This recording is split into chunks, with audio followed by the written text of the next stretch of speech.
फैज़ breaking ख़बर ॾींदालो त करोड़ी वासी कराची मां मुबैना तौरु अगवा थियल नौजवान जे माइटनि जे नयूं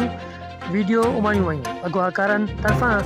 नौजवान तार हुसैन मुग़ल मथां ज़ंजीर सां जकड़े सख़्त तशदुद जो निशानो बणायो, जॾहिं त करोड़ी वासी मुगवी तार हुसैन मुग़ल जूं आङुरियूं कटण वारो वीडियो संदसि वारसां उमाणियो वियो आहे, जॾहिं त 30 लख रुपया भुंग तलब कयो वियो। वीडियो में ॾिसी सघिजे थो त नौजवान तार हुसैन मुग़ल खे अगवाकारनि पारां सख़्त तशदुद करण बाद तलवार सां आङुरियूं पिणु कटियूं पयूं वञनि ऐं नौजवान दांहूं ऐं रड़ियूं पिणु करे रहियो आहे, जॾहिं त पुलिस जो महकमे चयो आहे त निशानी इस्तेमालु कंदड़ ॾोहारनि जी लोकेशन कोटा ॿुधाई पई वञे, जॾहिं त मुगवी जा वारस ख़ौफ़ में वरितल आहिनि।